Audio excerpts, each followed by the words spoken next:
Yeah, you already know what it is. Your boy Bands alongside Christina. We are the Sparkle Podcast. What's poppin'? What up, what up, what up, what up, what up, what up? Episode 132. And we are at the end of the year. And I don't know how we got here, but it's the holidays. So happy holidays, everyone. I don't know if we have any Jewish listeners, but just in case, happy Hanukkah. I think that started already. I don't know anything about Hanukkah, but if you are not subscribed to this channel, please do so now. Like, share, comment. If you're listening to this and you're not watching us on YouTube, subscribe anywhere you find podcasts and rate us on Apple Podcasts so that other people can find this podcast. And for the YouTube listeners, hit that bell, smash that button. Ding. All right, before we start the show, I want to give out some shout outs. I thought I had a little bit of shout outs, and then as I started writing them, I realized I have a whole lot. Yeah, so I'm gonna try to get through this swiftly, but respectfully, like not rushing through it. So first, I want to give a shout out to Shiesty L and Rudy Cabrera, aka Rudy Roo, and Cherie Baez, and the rest of the cast for the Deep Red film that they put out in October. It won 10 awards. So congratulations to them. They're racking up. Keep racking up. They're out there in the underground scene. And speaking of independent films, shout out to Hot NRI for putting out the trailer for Pray for the Bear, starring Chip, Doug, and DJ Franchise and other familiar faces. Fun fact, I had a part in this. I know. I was just going to say that, but you always cut me off. It's fine. And I was going to say shout out to Ruben for giving a hand in this film. They made a movie. The movie is here. And even though Franchise has been bugging him all year about not even seeing a piece of the movie, and it's crazy because we saw the whole thing. So I'm excited to see the final product. You can't be telling them that. I don't care. You're about to be jealous. I don't care. Shout out to Wale, founder of Yellow Cup. That's happening this weekend, December 11th at the Rhode Island Convention Center. Word. That's a big deal. Yeah. That's big. That's a big deal. So shout out to Wale. Congratulations. Another one goes out to Giselle. She has her own beauty spot. Hey, LTL Beauty. You can find her on Instagram. You can book her through Instagram at LTL Beauty, and she does microblading, the powdered brows, the tint, the lashes. She does it all. She'll give you the works. She'll give you the works. And shout out to Ashley also. I went to high school with those girls, so those were my best friends back in the day. So it's nice to see them working together. It's actually really funny. And big ups to Asia, owner of Wild and Pure Naturals. I went to go get my body oil from her. Her dad has this business where he makes like flyers. Actually, you should see him. Maybe he could hook you up with a badge. He makes everything, flyers, posters, anything you need to advertise. And I went over there to get my oils, and then I ran into Crook. So another shout out to Crook, who's out here delivering health to a door near you. Literally, I got a smoothie from him. He had them in his trunk. Dope. That's dope. This man is selling smoothies. Never stops. Literally, he is the hustle king. That's what they call him. So get your natural smoothies from Crook Rock, who is delivering all over Rhode Island. And also go check out the Solita shop at 229 Westminster Street. Westminster. That's a Rhode Island mistake. Everybody says Westminster, but it's Westminster. It's really what, I don't know where we got that I from, but it's a beautiful, beautiful space. I stopped by yesterday to say hello, not to buy anything, but I wanted to just show her support, show her love, and bring good vibes. But really, the good vibes were in that store. Have you been in there? I have not. You have to go. I have to. It's a vibe. She has everything is so detailed, but we've known her for a little while, so it's no surprise that it's a beautiful space. So go out there and go check her out. But if you cannot make it to the shop, she will also be at the Providence Place Mall this Sunday. I should have wrote that down. Yeah, I think it's this Sunday from 11 a.m. to 6 p.m. But to find the real information, you can go to Solita Shop on Instagram. And you can also check out their website, solitashop.com, to find out what they have. They have a whole bunch of good smelling stuff, stuff for men, women, pregnant women, all kinds of people. High quality products, and Christmas is right around the corner, so get your shit. And also shout out to my guy Kuji, who has partnered with Rome for a PS5 raffle. Dope. $25 for a slot. You can follow at the Don Kuji, DONCOOGI on Instagram for more information. I might have to hop in that. You're gonna for $25. You don't even play video games. I don't, but if you could win it for $25, what are you gonna do with it? What's the point? Even if I have it for decoration, it's worth the $25. Okay, we are moving on. Shout out to Slick Vic from Boston, who was doing her thing at Troop. It was a good night. And shout out to Boston. We have a lot of Massachusetts listeners. Shout out to y'all. Thank y'all. Y'all are really our neighbors, 45 minutes away. And Mary Gibson and Helena are back as Soul Babe. Shout out to them. They just had a show. And you can catch Mary Gibson every Saturday at the Rosendale in downtown Providence. And shout out to Messy Ty, who I saw with A-Rab Music. So hopefully we have some music coming out. I don't know. But when they do, A-Rab, I know you're not listening, but if you're listening, somebody who knows him, tell him that I'm looking for him. Not in that way, in the most friendly, respectful way. I don't want to get crazy. Let's see what else. Oh, and Hill Holla and Avenue are performing next week. Get your tickets. They're actually just $12 right now. There'll be $20 at the door. Or you could get fancy champagne, $75 in a table. And that's not a bad deal. It's not a bad deal. It's not a bad deal. That's next week. We're going to be in the building. So definitely. We're looking forward to that. And lastly, shout out to my brother M2, who was out here turning up at Hot Club. The white people were going ham. You did that. Congratulations. I love you, man. See you working out here and just making things happen. I'm glad to see you back outside. And a special warm welcome, even though it's cold outside, to our cousins, Angel and Jillian, who are back from a very well needed and what looked like really fun vacation. They're listeners, so I wanted to shout them out. And that's all that I have. Whew, that was a hold on. Didn't you go to a show? Did I? You went to a comedy show now? Oh, yes. I was going to get to that. Weekend highlights. I thought you wanted to do a shout out. No, listen. Do you want, let's just jump right into it. I got shout outs. Okay, go ahead. Quick brief. I want to shout out the Red Eye team. Mm-hmm. Always, you know, we moving out here, and I want to shout out I want to shout out both URI Rams and Providence Fries. Okay. They put on a good show. I went to the basketball game. It was amazing. The vibes were right, and it was a good time. Yeah, you know, they're working out here. And this time I did it from behind the lens, so it was even more exciting. But yeah, shout outs to them. Word. Is that all you did this weekend? Damn, I had to think. I actually went out to Lovera. For fun? No. Oh. You would never catch me in the club for fun. Unless, you know, one of my peers is celebrating. That's the only way you're going to catch me at a club, you know, enjoying the club. Like me just saying, oh, I'm going to go out to the club. And I went to the Providence Friars versus URI. Mm-hmm. And that's about it. Smooth. That's about weekend. It. You know, I'm getting ready to go to New York, actually, to the 9 a.m. banger. Again. Shout outs to the 9 a.m. banger guys. That's, you know, they throw this party at 9 in the morning to like about 3. That needed a round of applause. It's so many DJs. The lineup is crazy.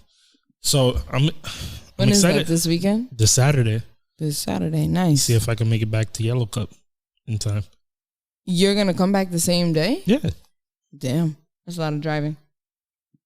This weekend, let's see, what did I do? I don't even be remembering days. Friday, I actually called out of work because full transparency, I am going through it. I am not having a good time. You're a full-time sad girl right now? I am a full-time sad girl, but I'll be okay. Don't worry about me. I'm not saying this for pity and for people. If you need a hug, I got you. Please don't hug me. You know I give the best hugs. Yeah, I'm in a weird space right now, so I'm just asking for grace, and that is all. Friday I called out and I was in shambles, literally. So I'm just working through it, but this is part of, I have dealt with this before. I've been here before. So I just cope with it. Weird. Do you think it's the holidays making you feel like this?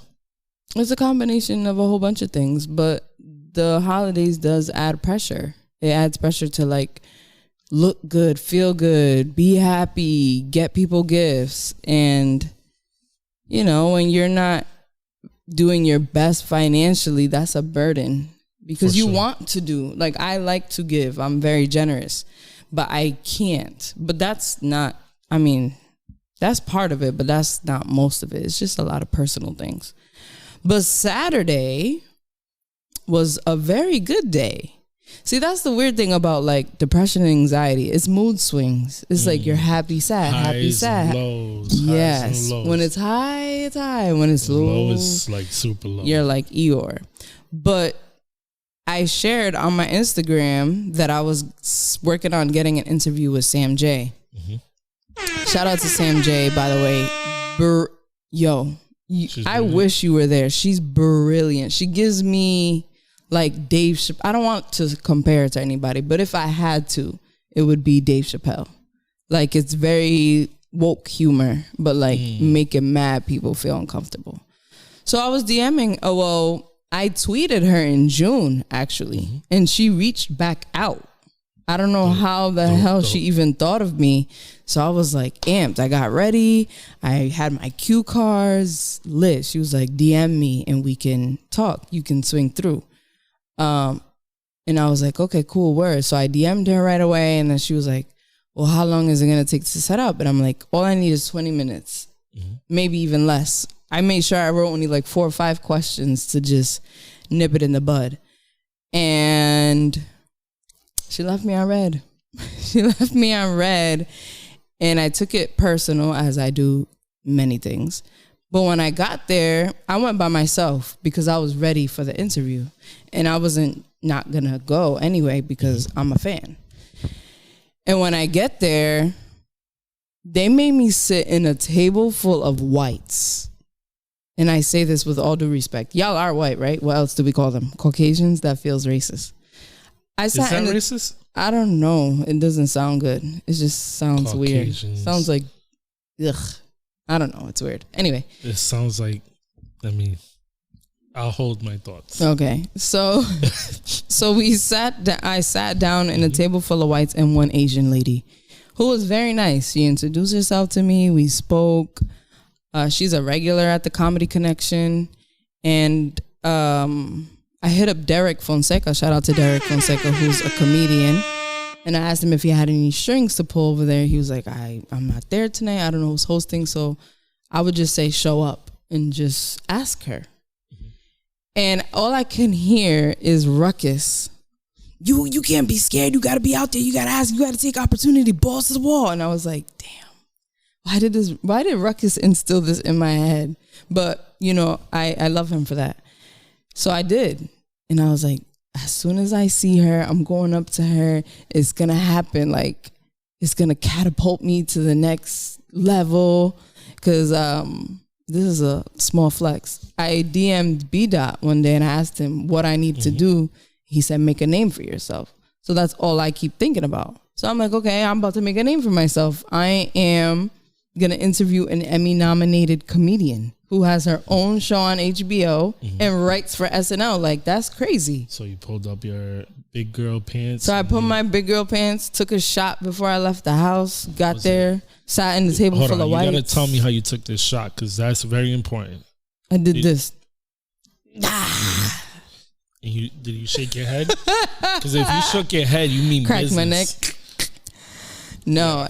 And I sat there and I wasn't gonna search for her, so I sat down. And you could tell there was a lot of people from Massachusetts because the style was very Pawtucket-ish. And take it how you want it. And then I saw her. I thought I saw her, but I was like, maybe it's not her. Like, why would she just be standing right there? And the Asian lady goes, Jennifer. Her name is Jennifer. Shout out to Jennifer. You a real one. She was like, hey, is that CMJ behind you? Because I had already told her, like, I have a podcast. I'm trying to get this interview. And I'm like, is it? She was like, yeah, you should go and, like, introduce yourself. Did she push you? No.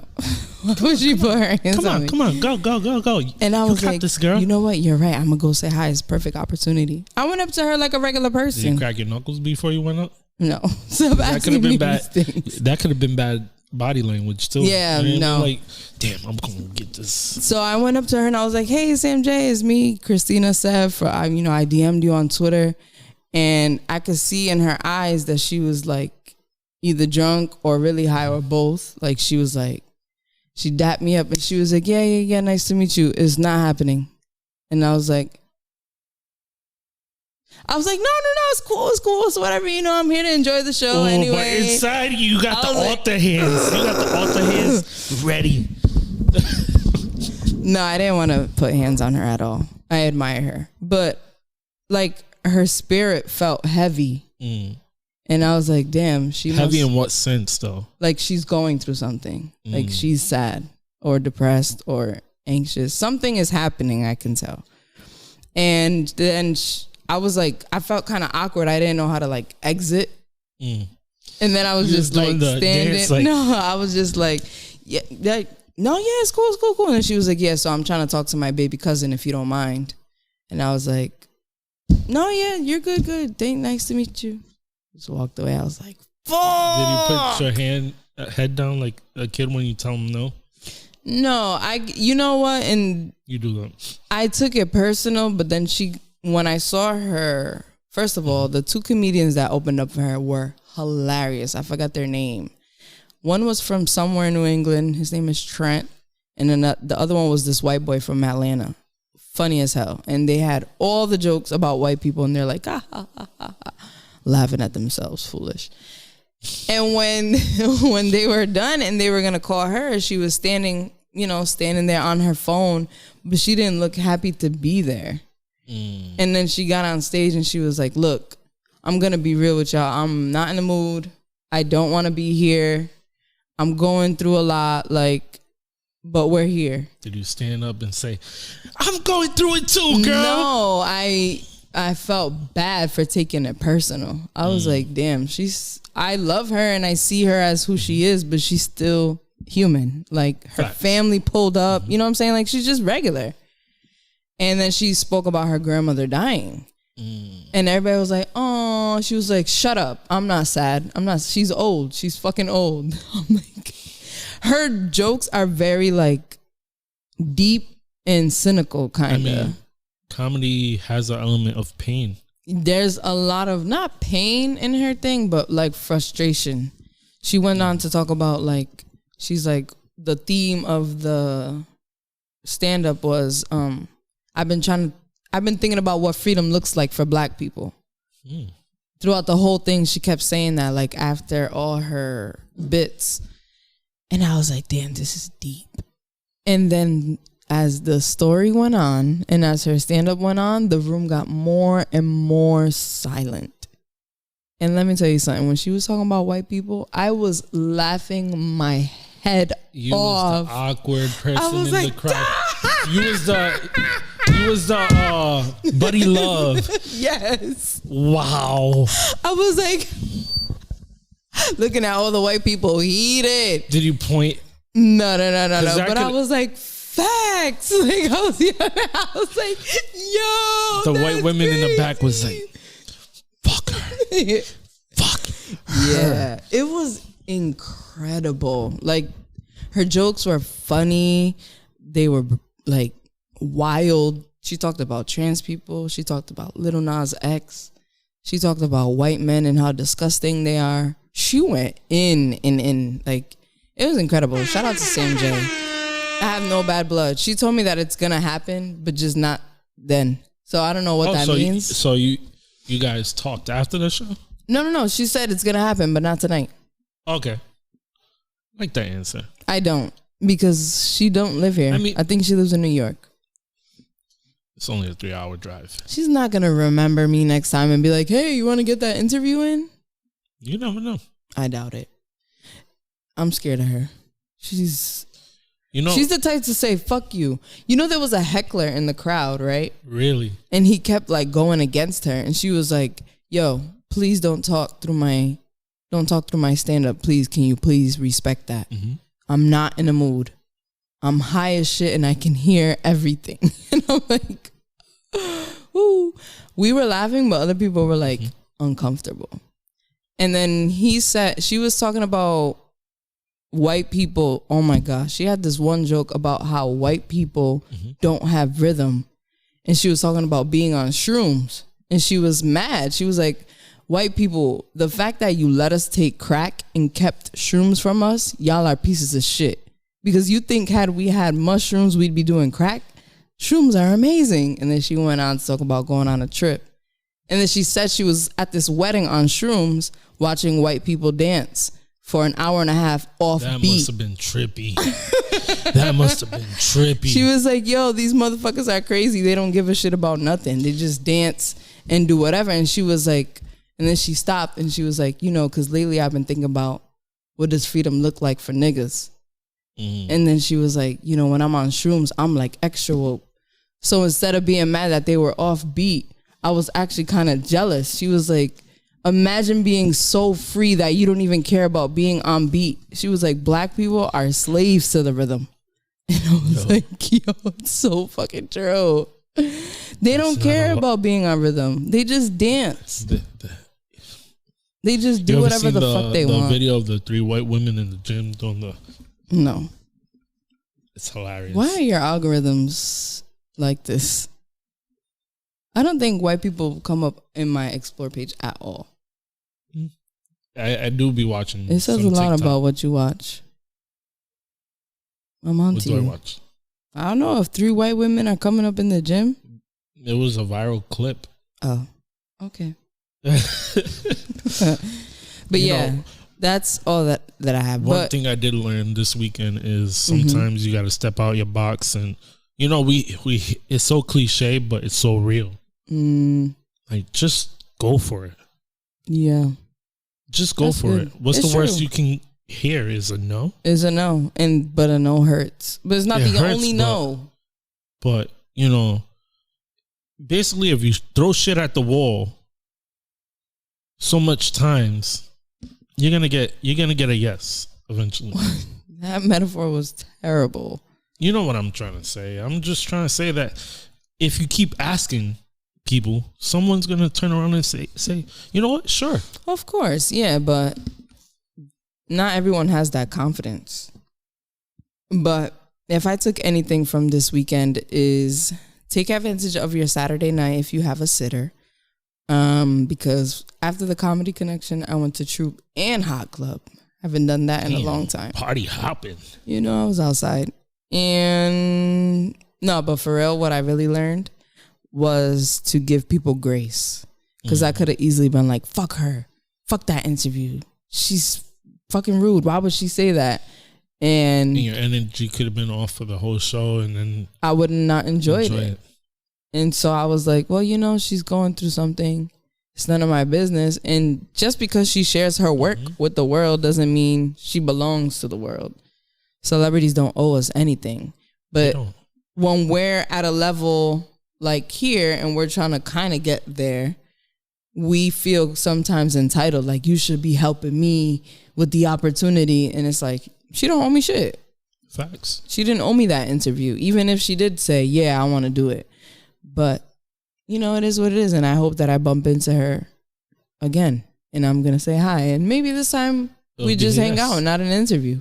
True. Maybe we'll grow a relationship. Who knows? Like, people can ruin their opportunities by being bitter. Yo, bitterness can burn any bridge. Literally. And Flawless talked about that on an episode once. About, like, just being grateful for whatever you got. Like, at least now she can put a name to the face. I shook her hand, and who knows what can come from that. Everything is in God's timing, I guess. I mean, I would have been shocked too. Oh, you're the girl from Twitter that I left on red? She wasn't shocked. No, she but was like, just like, sometimes you don't think you're going to run into that person. So it's just like maybe she didn't think I was serious. Just the awkwardness, like, oh, this girl was actually really serious. And she might remember your face. Or she might not give a shit. True. And it's here today, gone tomorrow. But yeah, that was it. That was a eventful weekend. Let's jump into the motherfucking culture shock. All right. This is not culture, but I've been dying to talk about this. Okay, hold on. Let me take us in. So, welcome to the Culture Shock. If you haven't heard this podcast before, the Culture Shock is where we bring up celebrity and worldly mess to spark conversation. Hey. And go ahead. Do you want to go first? Because I only have 3 things today. You know what? I'll let you go first. So there was a petition to stop Will and Jada Smith from getting interviewed. Oh my God. Nobody wants to hear them. You know what's so crazy? Before I get into the details, for so many years, people were mad that they were so private. Like, we wanted to know everything. People are never happy. And now that we do, there's 11,000 plus signatures for them to stop getting interviewed. Which, let me tell you something right now. It's not going to happen. So, judging from the comments, people don't like that they're being so personal. And Will Smith has been a lot more open probably than he's ever been in life. So he revealed that he got caught having sex by his mom while he was in high school recently. He revealed that he was having so much sex that when he would orgasm, he would throw up. That's TMI. He was talking about insecurities and having sex with people outside of his wife. So what he did is basically confirm what we all thought anyways, that he was having sex with other people. And Jada Pinkett is sharing ecstasy stories and butt lift experiences. She had a butt lift? So apparently she had a Brazilian butt lift. Allegedly. I don't know. Yeah. I don't give a shit what they share, honestly. Share it all. Who cares? It's their business. You know, I don't understand people because, you know, if they don't share enough, oh, they're too private. Oh my God, they need to, you know what I mean? And then when you share too much, it's like, oh my God, you're sharing too much. Yeah, it's like people just need to get over it. Let them talk their story. Yeah, I think everybody should be able to tell their story how they feel fit. Right. They're filthy rich people, and for some reason they feel like it's their calling to share their story. All I'm saying that Will Smith biopic is gonna be lit. There's a Will Smith biopic? I'm just saying, when it does come out, it's going to be a lit story. I mean, he's young and he has, God willing, a lot of life left. One thing people have to stop doing. Is bringing up Tupac. Tupac's been gone for 20 plus years. He brought it up, that's why. He brought it up. No, but I'm saying, like, before that, it was already a thing. So I feel like Will Smith's like, all right, yeah, I want to talk about Tupac, here I go. Yeah, and we're going to talk about this later on today because today's topic is platonic relationships. So stick around for that.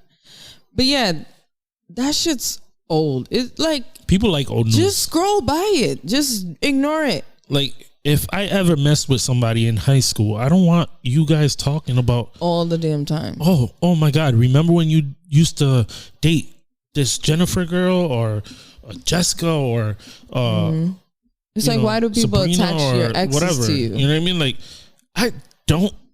they're an ex for a reason. Literally, that's how I feel anyway. You know, and even if like it was just a playful thing, a one night thing or whatever, it shouldn't be spoken about if I'm not willing to speak about it. Yeah, but they have been lately, and apparently people have a problem with it. America is so strange. Like, you're starting a petition to basically shutting people up. Not gonna take happen. Their rights. White people are crazy. 50 Cent thinks that this is a sign of weakness, that their relationship appears to be weak. Do you agree? I mean, that's his opinion. I don't think that might be I want to say maybe that's a strength, actually, because everything's on the table. There's no smoke and mirrors. Yeah. Nothing should surprise you in a relationship. I think so. You have everything on the table. Like for example, if I was in a relationship with somebody and I'm okay with, just saying, like, her telling her story, everything's on the table. Why am I going to be mad? I think so too. I think every relationship should be transparent. Maybe you don't have to share with everyone else, but at least with each other. Yeah. I think that's an element of being in a healthy relationship, having everything on the table. Yeah. I mean, it could get crazy, but yeah, that's... I mean, but that's, that... If the intentions are good. For sure, because that's where egos come into play, and, it just gets a little more complex than just having everything on the table. But relationships are not easy, and they've been married for years, literally. Facts. Even friendships aren't easy. No. Imagine maintaining a relationship. Exactly. So just let these folks do what they do, and you don't like it, scroll, keep going. And 50 Cent, shut up. This nigga's in everybody's business. He's annoying. Moving on to Jussie Smollett. He has not escaped the media. He actually went back on trial November 29th, and he is sticking to his guns. And actually, he dropped the bomb on us. If I could get to the next tab here. Jussie Smollett denies staging attack and testifies he had a sexual relationship. That was the wrong button. He had a sexual relationship with the guys who beat his ass. Perfect. So according to Jussie Smollett, he is saying that he was having sex with the guy who... With one of the guys or both of the guys? With one of them. Because that would have been a crazy plot twist. Now that is a sausage fest. Ew. I'm sorry. The Lizzie's everywhere. Yo, for anybody that likes that, I didn't mean it in the wrong way, you know what I mean? That's you. Yeah, if you want to eat Lizzie's, that's on you. But, no, yeah, so what he's saying now in trial is that he actually had sex with one of these guys. And he's saying, I didn't have sex with that man, but he is gay. And supposedly they were friends before. And, of course, the guy has already said that Jussie Smollett paid them to do this so he can get pity coverage. And Jussie Smollett is like, nope. That is not what happened. I never paid them. This was not staged. They try to beat my ass. So this is my theory. This is my conspiracy theory. My theory is that he also said that he was getting drugs. Basically, he said, this is my plug. Like, he talked about cocaine and everything. He's spilling all the tea in court. He's going balls to the wall. Literally. This is my theory. Jussie Smollett was dating this guy, right? And he was like, I don't know if I could fuck with you like that anymore. Like, this could be the last season of Empire. And he was like, yeah, but it feels great when we're together. Sniffing cocaine, getting crazy. Like, who am I supposed to So this is the plug. He's having sex with his plug, but he was also a part of the Empire staff. So he met these two men on the set of Empire. They became friends. They started hanging out. According to Jussie, they started hanging out. He was his plug. He used to hook him up with cocaine. They used to get crazy together. Crazy, high, and maybe he got mad at him, was gonna meet up, and then he beat his ass instead. It's possible. It's domestic violence. It's possible. I mean, I don't know. It's weird. It's anything's mad possible, I guess. And then Jussie Smollett also revealed that Don Lemon texted him while the Chicago police was investigating and telling him, basically like giving him a warning, like, they're coming for you. So I don't know, but this shit is real messy. Real messy. I think, in my opinion, I think that was kind of honorable What? For him to reach out and for Don Lemon? Yeah, I don't know why. why my guy, you know. But you can't do that. I think. I don't know anything about the law, honestly. I mean, I don't know if it's a thing that you can't tell somebody, but why else would it be a headline, though? You know what I mean? You're looking out for me. I don't think anybody that says, yo. Or him and Don Lemon are making lemon squeeze. Lemon squeeze. Ow. They're making lemonade together. Listen, we don't know. This is messy. I feel bad for Jussie Smollett. Instead of cooking with grease, they're cooking with lemon. They're grinding it up. Woo! Shout out to the gays. Love y'all for real. But my question is, do you think that people are being too hard on Jussie Smollett? Like, it's been over 2 years. You know why it's a big deal? Because of the allegations that it was 2 white men. That's really why they're going ham on him. Mm-hmm. It's not because he got attacked. Yeah, but anybody in their right mind, if you remove the allegations that it was 2 white dudes that beat him up, they wouldn't be going. Well, I don't know if he said that they were white men. I think he said they were homophobic because they were yelling out the F word. According to what was said before, that's what everybody was saying. He also said he doesn't remember what the person looked like. Which is possible because they could have been masked up. I mean, I think there's a video out where they're masked up. My point is, this happened 2 years ago. This man didn't hurt anybody. Who cares? We forgive Kanye 1,000,000 times. You can't forgive him for being a liar? No, because, and I hate to say it like that, but did anybody die? He's a gay man, and, he also tried to come at the... I don't want to say that. The Trump supporters? He didn't try to come for them. He tried to make them look bad. Yeah, pretty much. So people just still butthurt. Maybe I shouldn't say butthurt. Yeah, maybe you shouldn't use butt. I'm sorry. I mean, if you like to use your butt, sure. Yeah, whatever literally floats your boat. Have it at it, horse.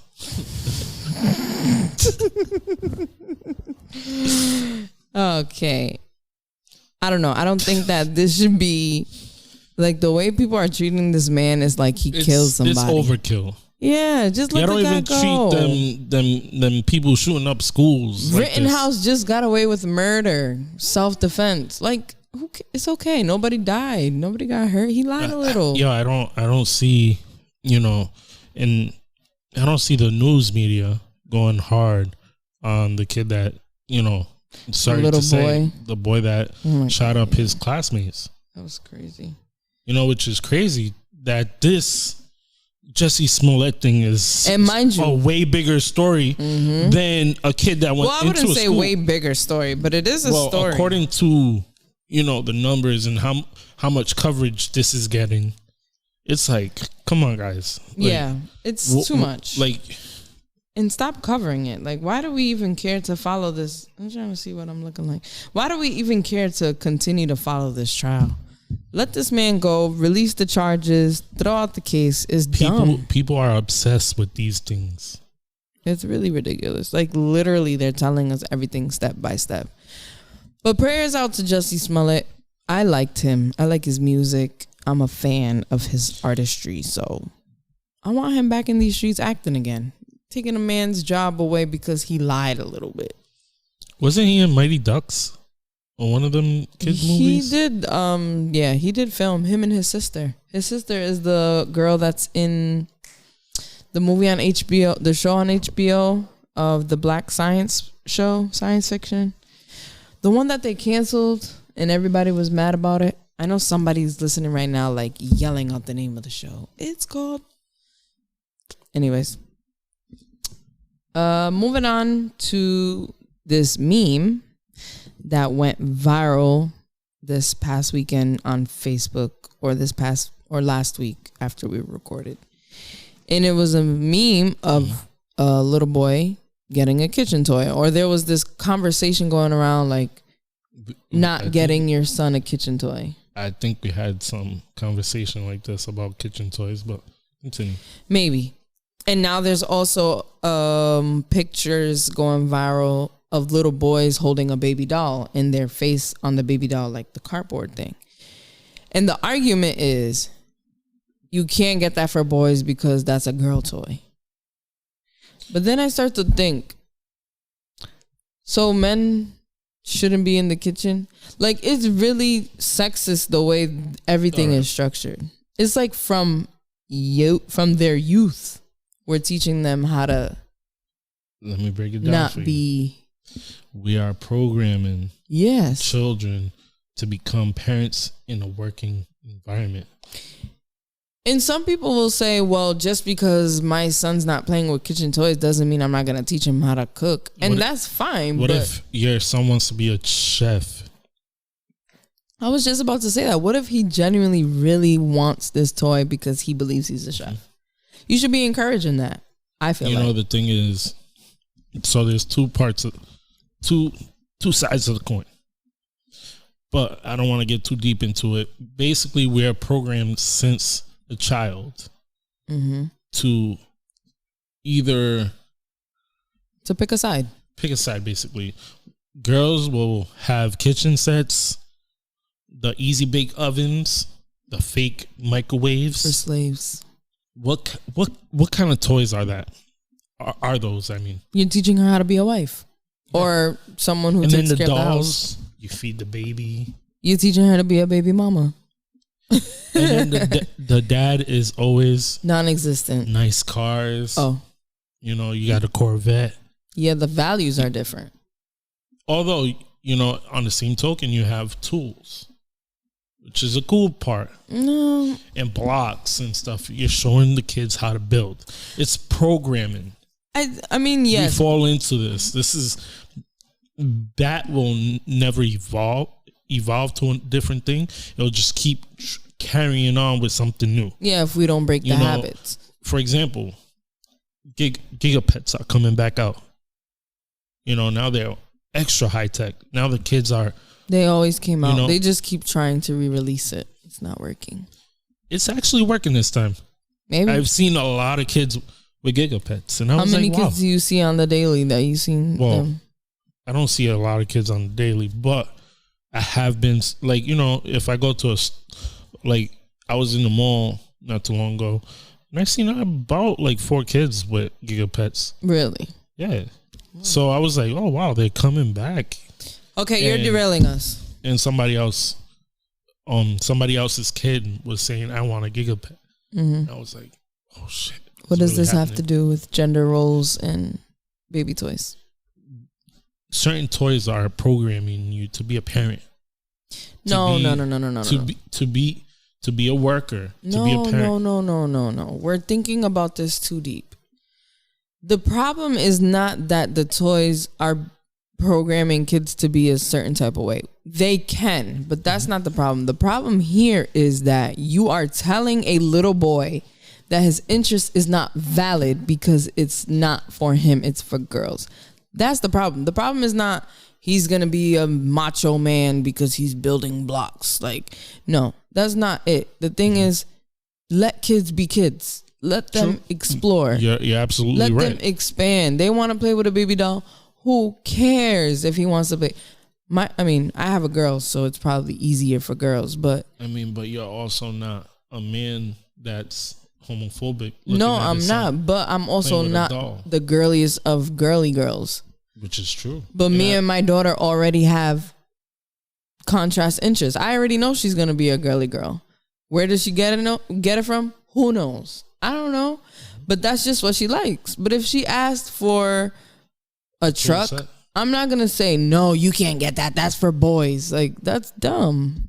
That's just limiting your child. It's not even about, I'm scared if I get her that, she's going to be a stud. People are so vague, though. I don't know. It's weird to me. People are stupid. People are simple. That's what it is. Some people are so... Don't get me started on people, because some people are very gullible. People believe everything they see. You're not only gullible. It's just like small-minded. Like, think outside the box for a little bit and really think about what it is. It's just a toy at the end of the day. But then there's parents that kind of like parent the kids to be what they want to be, and those kids become stars. I just seen for example, I'm a fan of Ken Block. He's a drifter. I don't know if you, well, long story short, his daughter is only 14 and she's becoming one of the biggest people in that sector of, in that genre of things to do. What is it? Drifting. I don't know what that is. Car driving. And it's interesting. Some kids just want to be kids and have fun and learn things. And if they look up to you, maybe they want to do the same thing you do. Just let these kids fucking be kids. How about you get your kid off the tablet? How about you do that? How about you do an activity with them? I am not the perfect parent. I don't always have time to do activities with my kid. But I like to be like, hey, yo, turn the TV off. You've been watching TV all day. That's it. Go pick up a coloring book. Go do something else. And just explore. Use your imagination real quick. But what if your kid wants to be a TikTok star? And you're saying I no. have been asked that question. Mommy, can I have a YouTube channel, please? And I'm like, but you're limited. Absolutely not. You see how it works? No, this is different. You can't compare YouTube to toys. No, I'm just saying, like, there's certain things that kids want to do. We say no. No, but that's different. That's completely different. TikTok is a public place where, no, that's different. It's safety. There's a difference between. I think you could put locks on TikTok. I'm not interested in doing that. I'm just saying. No. I'm not trying to. When it comes to toys, I think let your kids do whatever they want. Colors. Let them wear whatever color they want. Let them be who they want to be. What you should be worried about is instilling morals in them. Values, love, attention, care, therapy, health, brushing their teeth at night, not giving them so much fucking juice and candy. Or candy. Like, those are the things that are important. Teach your kids to be responsible, loving, kind, respectful people. That's it. That's literally your job. But some parents aren't already. And that's true. So and you can't teach what you don't know. Exactly. And it all boils down to ignorance. Wow. Look at that. And just like that, that's all I have for the culture shock. I know you have some stuff. Well, okay. I'm excited for Spider-Man. The excitement level's so high that people are fighting for the tickets. Yeah. In Mexico, there was a huge brawl. Not in Mexico. That's so for random. Spider-Man tickets because they're sold out in a lot of places. You want to go watch Spider-Man with me?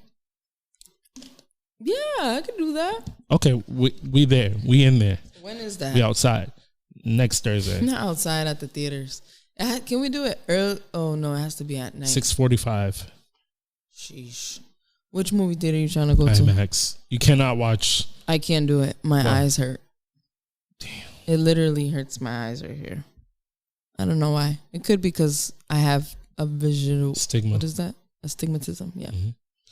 But yeah, outside of Spider-Man, the trailer, the second trailer to The Matrix Resurrection. You seem excited for that. I am very excited. I don't care. The Matrix is one of my favorite movies because how of all time. One of them, yeah. Interesting. The way that expanded people's minds to how movies are made. Technology. That was a pivotal movie, and I think they're gonna pull something off on this one too. That's gonna change the way people watch movies forever. It's a possibility. Last movie that we seen something like that was Doctor Strange. Or even like what's the movie with Leonardo DiCaprio? Yes, the one where he fights the bear. No, that one was great, but it's like it's a trippy movie. I forgot Inception. the name of Inception. Mm-hmm. Like that movie was a game changer. Yeah, they're called when movies do that, like when they disobey the laws of film, they're called avant-garde. Like where they're just playing with different angles and stuff like that. I mean, that's nerd talk. The average person don't care about that stuff. And you see, maybe I was interested in filmmaking so much at a so much younger age without even noting. Because just watching this trailer was like, it's a good trailer. When does that? I'm jittery right now. Oh my gosh! It comes out Christmas. Be the coffee. It comes out Christmas. I want to see the movie with Michael B. Jordan just so I can cry my eyes out. It looks like I feel like he's gonna die. Don't say that. In the movie, man, not Michael B. Jordan. God forbid. Oh my gosh, that's Wendell's cousin. I was gonna say that's my brother's cousin. Come on now. No, I'm saying the character. I feel like it's too good to be true. I feel like people love making black tragedy, so why not die? He's in the army. They look so happy. I don't know if I want to go watch it. So you're thinking this is gonna be like a sad turn for the worst. Or a divorce. Something's gonna, maybe not. Maybe I could be surprised and it's a beautiful romantic black movie. Everybody loves happy endings. Yeah. You're such a perv. But yeah. I mean, but am I wrong? No. Okay. At all. Hey, talk. We're going to the moon. We're going to the moon again. We're going to the moon. NASA has nominated. Why does that make you laugh? Because there's a lot of people that don't believe in moon landings and stuff like that. Mm-hmm. No shade. You believe what you. Shout out to you believe what you believe, but we're going back to the moon. At least this is what they're planning for, is to go back to the moon. Mm-hmm. And does it say when they're taking off? Yes, that's why I'm making sure I give you the right details on takeoff. So they have 2 missions. One's in 2022. So very soon. And there's another one in 2024. So they're going twice. Yes. And there is a crew of 9. Yeah, 9. 9 people. Astronauts. 8 people and 1 chocolate drop. Well, there's another one that maybe. Yeah, he's biracial for sure. Biracial, but this is cool. It's been over 50 years we haven't been to the moon. That's crazy. So didn't those people not make it? No, I think that was Apollo 13. That was okay. That was because they made a movie of it. So I'm pretty sure. Yeah, you're right. There was tragedy on that. I don't know. I remember hearing something. There was a recent mission that I don't want to give the wrong information. I don't know, but there was a mission that people did. What does that mean? What is the mission? What do they do up there? I mean, they have to drop new technology onto the moon to explore it. It says NASA's moonshot goal with Artemis is to return humans to the moon and create a sustained human presence on and around the lunar surface that will start with landing the first woman and the first person of color on the moon this decade. That tells me nothing. Wow. Wherever you got that from doesn't say nothing about that here. This is on space.com. I feel like this is legit.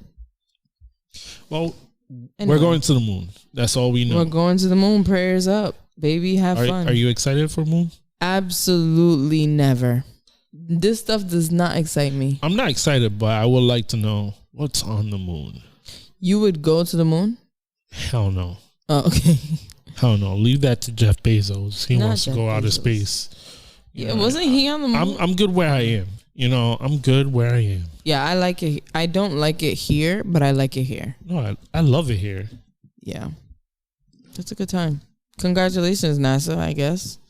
It's funny because somebody was Emma actually brought up to me a black astronaut. And I was like, how do you know about that? What you know about that? I forgot her name, but I'm wondering if it's a new lady, black woman astronaut, or she was talking about somebody legendary. Either way, why don't black people do more things like this? Because a lot of us are put in these boxes that We only can be sports players. That's true. Her name is May Carol Jemison, an American engineer, physician, and former NASA astronaut. She became the first Black woman to travel into space when she served as a mission specialist aboard the Space Shuttle Endeavour. She's still alive. She's 65 years old. Shout out to you. That's cool. You know, I think we as Black people and people of color should start doing other shit. Widen your horizons. Yeah. Even if you could play basketball, get a kitchen or for your play son. football, or even be a great tennis player.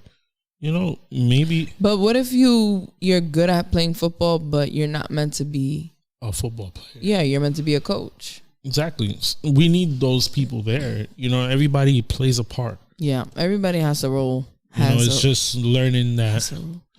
What is your part? Yeah, that's the hard part. Life can get tricky. But yeah, that's all for the culture shock. The crazy thing is sometimes you fall into your slot and you're like, wow. I'm just thinking out loud. Are you speaking for yourself? Yes. Okay, now, the moment you've all been waiting for. Are we going to argue about this? Maybe not. So, just quick, I don't have nothing too crazy to say about this. But this weekend, in the midst of my sadness and fun and vulnerability and dark, deep thoughts, I thought about, wow, you know what's a blessing? Friendship.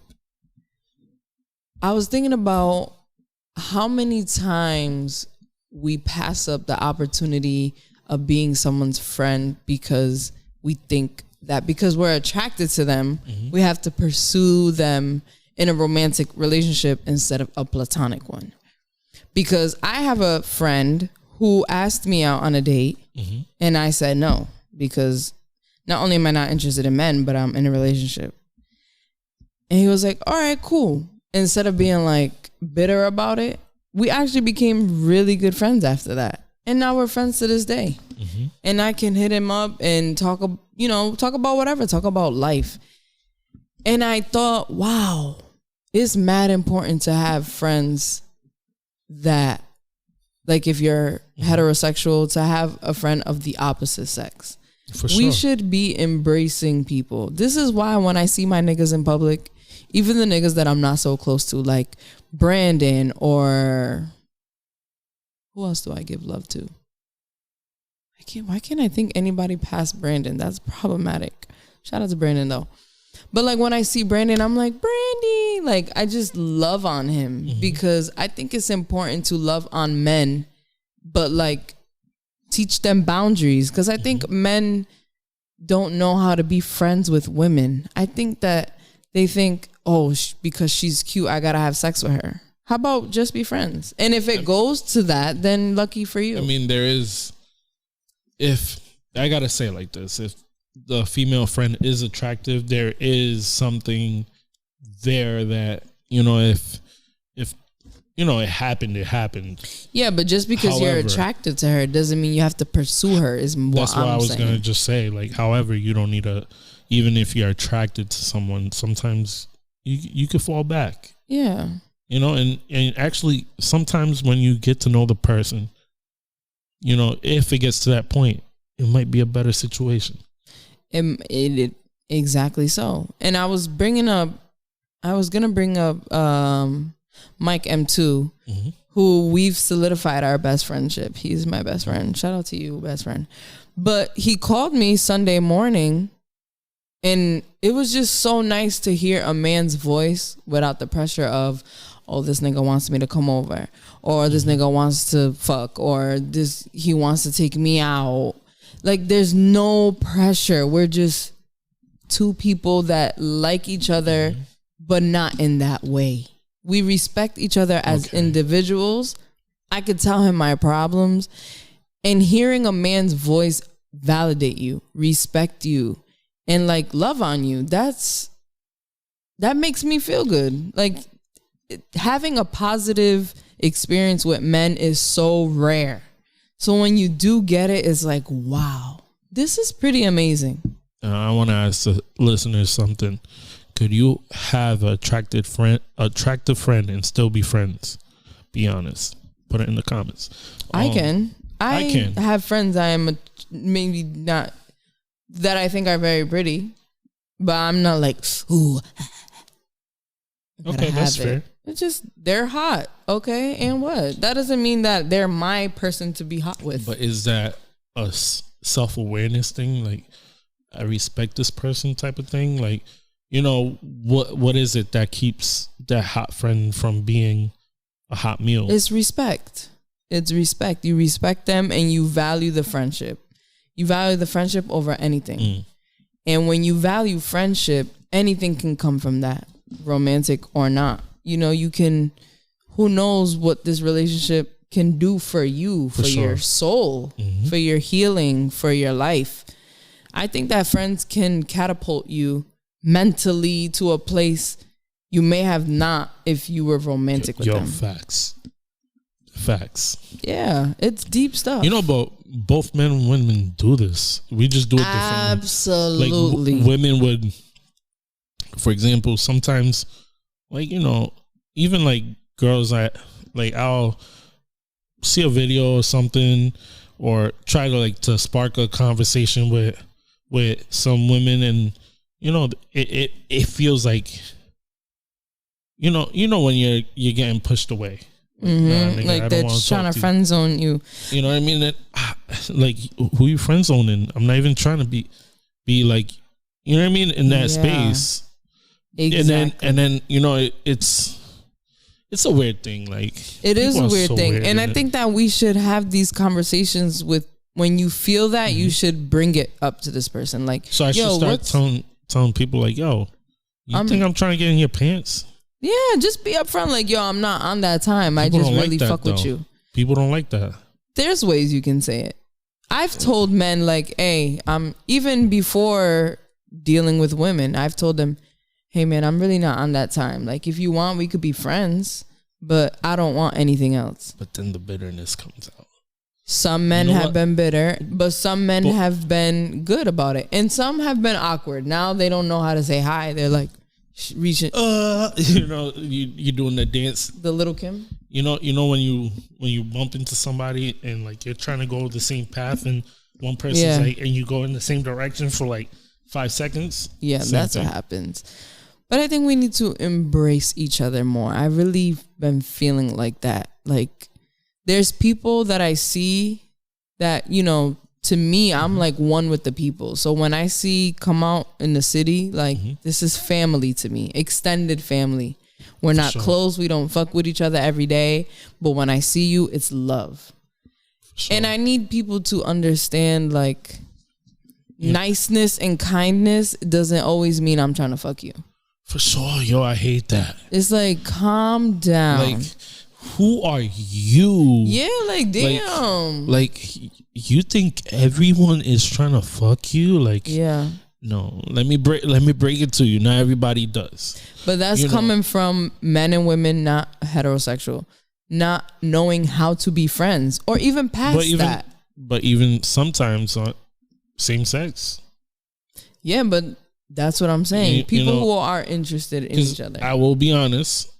I had a gay friend, and you know, boy, I tell you, like, yo, crossed boundaries. Cross boundaries, okay. And it's like, I don't want, like, you know what I mean? Like, I'm not the type of dude that's gonna punch you for, you know, crossing the line. Like, you cross the line, I keep my distance. You know, but when you cross the line and you're being told, yo, I'm good. Yeah, and you have to respect people's boundaries. You know, try to jump over that fence. That fence is sky high. You're not crossing that. But it's also just understanding your boundaries. Yeah. At the end of the day, you know, regardless of what the situation is, like, I have plenty of female friends that I will never even look at that way. And even if you can say, yeah, she's a pretty girl. Yeah, absolutely. But not wanting to do anything with her. But it does make it harder to deal with if you have an attractive friend that's, you know, sometimes your energy it could come across, and you know, I think that's why people really need to have conversations. That way we know where we stand. Yeah, because I think when people meet each other, like if I meet a guy and we're attracted to each other, now we feel this pressure to be like, oh, how do I take this down? You're putting. Yeah, it's like you're planning, you're plotting and scheming on each other. And it's like this weird feeling of like, I like you, but I don't like you. I'm just attracted to you. And that ruins relationships because now what you're really doing is rooting your relationship in lust. And that is dangerous. Really you should be rooting your relationship in friendship. So sometimes you're rushing to the romance and the romance won't work. But and you could have been better off as friends. Sometimes it's just the thrill. And we've spoken about this before. The thrill. The thrill will get you caught up. Don't do it. You know when you're talking to somebody with the low eyes. Yeah, I know. Everybody does it. I don't want to hear, oh, that's just a light person thing. No, we all do it, and, when you're doing the, damn, yo, what up? I know what you're saying. You're trying to be the sexy. Low voice on the phone flagged. or the women with the, yeah. It gets a little more hype. Yeah. I know. We know what time you on, but sometimes, just hold on to that for a little, and get to know the person. Get to know each Communication other. is key. Too. And love on each other respectfully. Like some people don't have self-control though. That's the problem. Yeah, that's true. There's so much layers to that. It is a lot of layers, but like I don't know why, but there's certain men that when I say hi, I want to touch the back of their head. Like it's almost like I'm looking them as my sons. Sort of like the lady that was at the gas station was like, you had a that lady was a creep. She was like, can I touch your head? No, not like rubbing them. I'm talking like touching the back of their neck. Like there's something about... Or like when white people say, oh my God, you got beautiful hair. Can I touch it? No, stop. These are all terrible examples. I'm just saying embrace each other. You can show each other affection without having to be sexual. It doesn't have to be romantic. Let's be friends. And that's it. Can we just be friends? But I found this website. I don't know how credible this website is. It's verywellmind.com. And they have two people at a table, a man and a woman. And it says benefits of platonic relationships. One is reduce stress, enhance resilience, emotional support, better immunity, and fewer mental health issues. Would you look at that? I mean, I know with fewer mental issues lies, because I know. You know what? I know where it lies. Because I've experienced things that, thank God for me just being friends with this person. You dodged the bullet, you're saying. Pretty much. Mm-hmm. I dodged a few. Yeah, because when you're in a relationship... I dodged a few missiles. You're like the guy in Matrix. What's his name? Neo. I was like, whoa. Yeah, be happening. I'm stuck. But that makes sense because then when you're romantic in a relationship, things get so much complicated. And Insider.com actually was trying to educate people about situationships. Obviously, they don't use that word.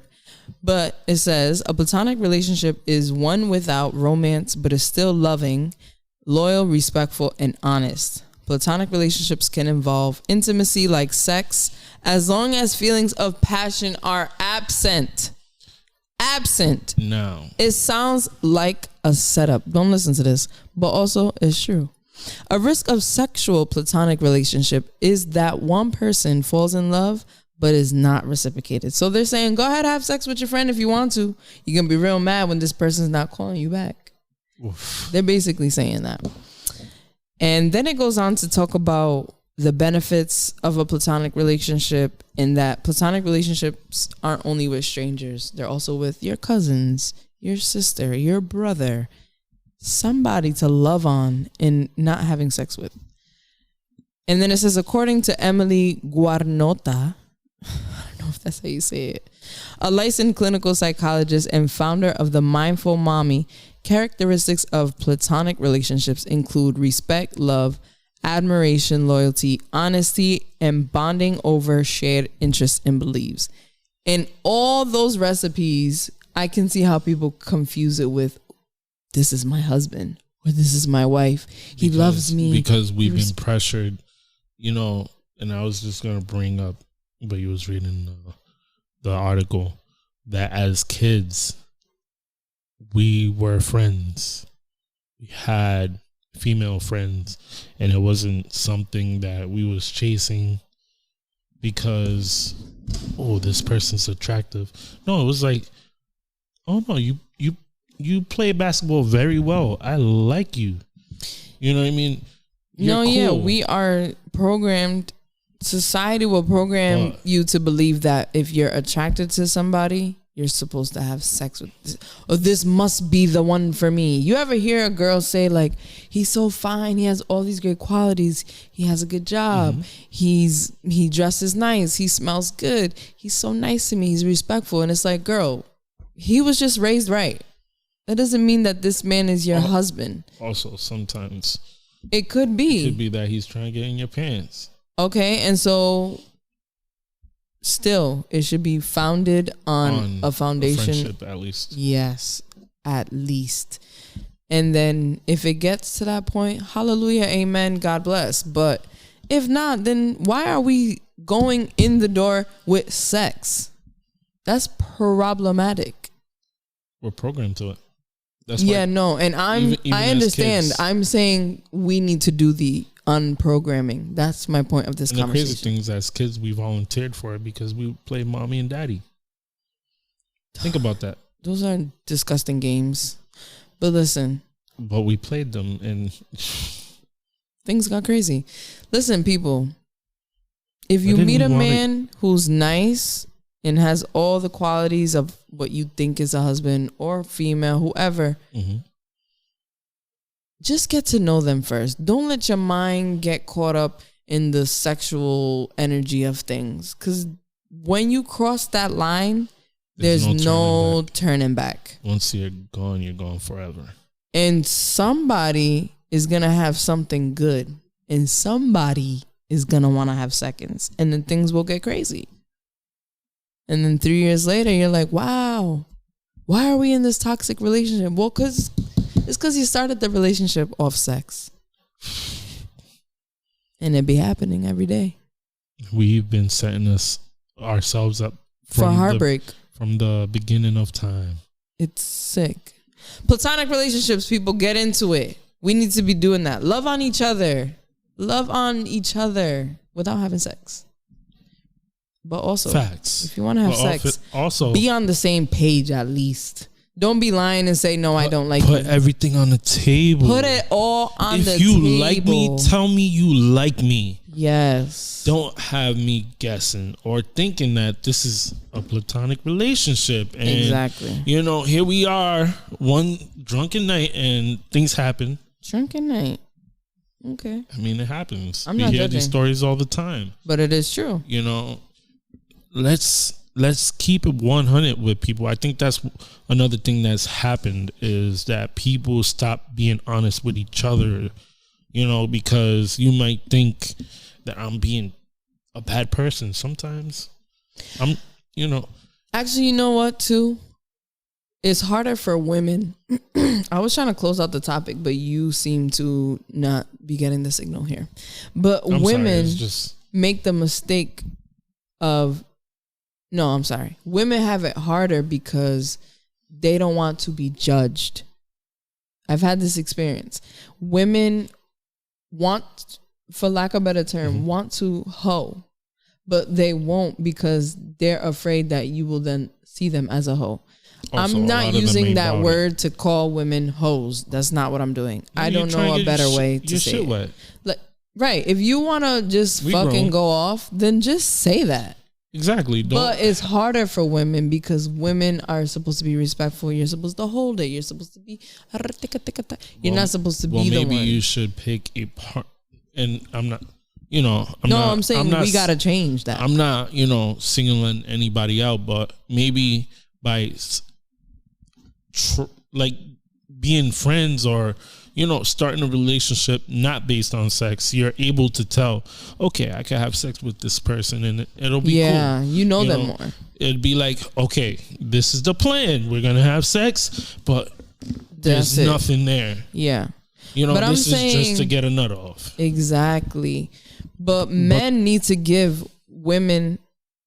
change their perception of women, because women don't feel comfortable saying that because it's the guy that's like, yo, this girl's a hoe. She let me hit it. Blah, blah, blah. Women do too. Yeah, but stop playing this game. It's harder for women to talk about for sure, sex. but also women are women's worst enemies. It's not only women though. It's everybody. Everyone is judging women for having sex. Everybody's judging what's each other. What's that called? Not loosely. No strings attached. There we go. Well, I'm not the one to judge people, but if you out there, if you want to hand over the yams, hand over the yams. For sure. If you want to go sausage picking, go sausage picking. I mean, it is what it is. At the end of the day, just be honest. Get your shit wet. And if your shit don't get wet, leave the person alone. Stop acting like niggas owe you anything. Make sure you wrap it up. Have safe sex, please. It's getting crazy out there. But yeah, if somebody wants to give you the yams, make sure that you know how to treat the yams the way they want you to treat the yams. If somebody don't want to give you the yams, then that should be okay too. If it's no, it's no. If it's yes, it's yes. Consent, platonic relationships, get into it. So yeah, enough with let's get into my favorite part of the podcast, where we highlight, something we've been listening to. Okay. Pass me the aux. I'm gonna pass myself the aux because you're keeping the aux. Yo, for sure. I've been following this rapper for a long time. His name is Neutral Shorty. He's from Carrasco, Venezuela. He's from a rapper from Venezuela. Hip hop's worldwide. Interesting. It's no longer just a Bronx thing. This has evolved so, far. I think even the Eskimos are rapping. Just saying. Alaska is a part of America. Why wouldn't they be? You said it like it was a different world. People don't think of Alaska as the America. Okay. You tell me the last person that said, Alaska's in the U.S. They're a red state, so really fuck Alaska. Well, I'm sorry. Maybe that was too harsh. But Neutral Pump, his Instagram is Neutral Pimp. Neutral Pump, sorry. He used to go as Neutral Pimp, but you know what I mean? You can't use those words on social media anymore. But yeah, the song name is Lastima. Okay. It's reminiscence of a Vico C. If you know your Spanish hip hop, Vico C is one of the parents. He was rapping alongside like with Biggie and stuff like that. This is how deep this goes. Like, you know what I mean? He's talking about issues. He's talking about having anxiety. Something you might be into. I want to get out of here, actually. I think everybody does, but everybody's has their anxiety. And I've been listening to this rapper, and he's been putting out some great music. And yeah, I'm gonna go with Neutral Shorty, but Lastima. All right. Casino, passing the aux to you. My pick of the week is Lily Rain, Pink Lemonade. Home team. The home team. Lily Rain was featured on SoundCloud. SoundCloud advertised her song on their page. She just got added to a playlist and it was mentioned on Billboard. So this is an up and coming artist, and you don't have to get on the wave, but when the wave takes off, don't say I didn't tell you so. So Lily Rain, Pink Lemonade, that's my pick. If you like R&B, contemporary R&B, you like vibe. If you like vibes, you like this. But she's also talking some shit. Like, she's just amazing. I love her. Shout out to Lily Rain. Lily. Yeah, and that's it. So yeah, that was Pass Me the Aux. Christina, before you get into any announcements, I want to give a special shout outs to my brother Murph. He just had twins. Oh, congratulations. And shout outs to his grandma. His grandma went viral. What? His grandmother went viral because he did a video of him showing his son to his grandmother, and his grandmother comes over. Oh my God, it's so small. I'm gonna show you the video in a second after we get off the air, and you're gonna be like, wow, it's so nice. But yeah, his grandmother, 3 million. What? 3 million views on TikTok. That's crazy. Can I get air horns? Damn. But what was she doing? Applause? Yes, we do. Murph, you're famous. Well, his grandma is. His grandma is. You know, it was kind of cool because, you know. But what did she do? Why did it go viral? Because it was so cute? Yeah. Aww. It's a dope moment, you know. And, sweet. And, you know, me personally. Touch his chest. I took the pictures before the kids were born. So I have a kind of a connection. A connection, you know what I mean? Like now you're trying to be an uncle. This is crazy. Like you know, it's like I was honored to take. Yeah, I know what you're saying. I mean? That was, and shout outs to Christelle also. Oh my gosh, yeah, shout out to Christelle. That also did her pictures. You know, and it's like these children are being born. I'm part of their life story forever. Not really, but I can see how you would feel like that. You know, parents keep the... Yo, you be trying to be involved in everything. My mom is a big picture person. Like, my mom's crazy with pictures. What does that have to do with you trying to claim people's kids? People have pictures. Like I know my mom has probably a but they're not gonna chest of photos. But did your mom ever say, "Yeah, this was a photographer, blah blah blah"? No, but the picture is there. I can ask my mom, like, who was the photographer for this? And she's probably going to say, oh, fulano de tal. Ese fotógrafo. You know what I mean? My mom's going to hit me with the, it's always fulano. Ese fotógrafo sí era bueno. You know what I mean? And, you know, it's a part of history. I did, God. You know, I always say that when I take a picture, it's a stamp in time. It is. And it's true. You know, and it's crazy because I'm stamping that. But you're not a part of these kids' lives. I'm so sorry. You know, you gotta let me. You're trying to be everybody's uncle.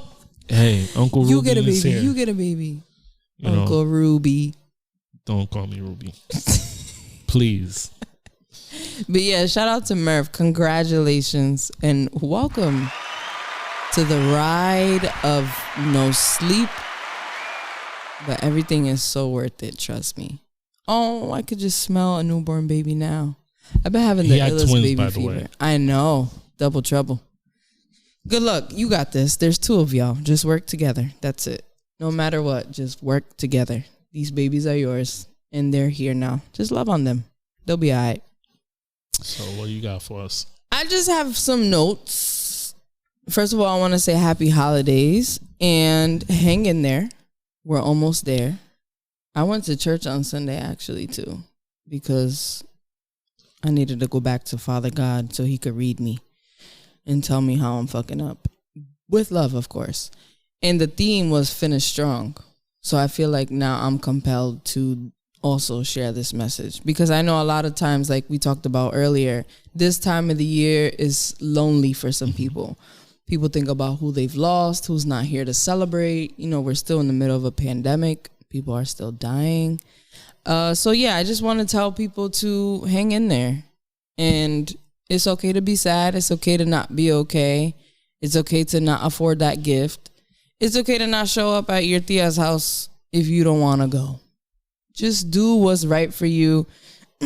Take care of your mental health so that we can make it to the next year in good spirits. Not only that, but don't let the family members overfeed you. So don't ruin your diet? Yes.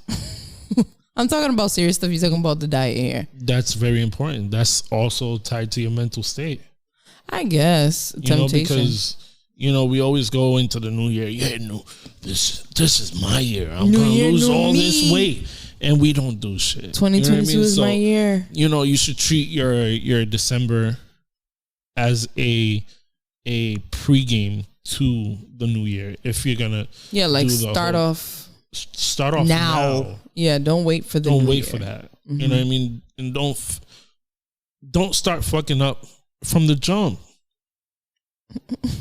This is also a note to self, because I do this a lot. No, you know, some people are just fuck ups, and we need to take care of that.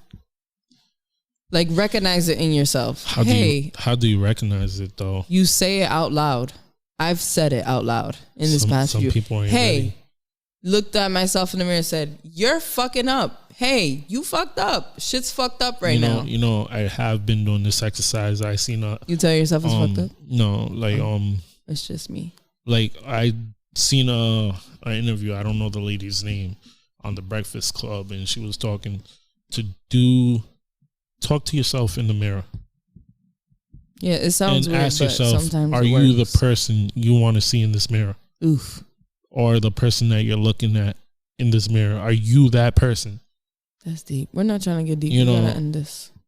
I'm sorry, I had to end it on a heavy note, but it's true. Like, you know what I mean? Sometimes we we lose track of the real you. Is this, yes, or like something Virgil would say, is this the 7-year-old you 17-year-old? 17. He said he's doing things to make his 17-year-old self happy. Exactly. Are you doing that for yourself? Some people haven't found that. You know, I encourage everybody to seek happiness. No. Seek wholefulness. Like, you know. Not happiness, because happiness is temporary. Seek peace. Okay, I like that better. That's a state of being. Happiness is an emotion. It comes and goes. That's part of life. We're human. But peace is a state of being. It's like, I'm at peace. I'm not happy today. At level ground. But I'm still at peace. Yeah. I like that. I like that a little better peace, than what I was not thinking. Happiness, because that's that shit that white people be telling us. Pursue the happiness. Anyway, I'm not gonna go off on white people, but so I just want to say my heart goes out to everyone listening that is either struggling or knows someone struggling with mental health during a time where we feel pressure to be happy and make others happy. Mm-hmm. Those of you that are in good spirits, spread love and give grace, because you never know what people are going through. So happy holidays. If you're watching this on YouTube, like, share, comment, subscribe. Don't forget to hit that bell, smash that like button. Hit that bell so you get a notification. Don't miss a new episode. If you are listening to us and you're not watching, you can subscribe anywhere you find podcasts and rate us on Apple Podcasts so that other people can find this motherfucking podcast. So yeah, you already know what it is. Your boy Benz alongside Christina. We are the Spark Up Podcast. We'll see you on the next one.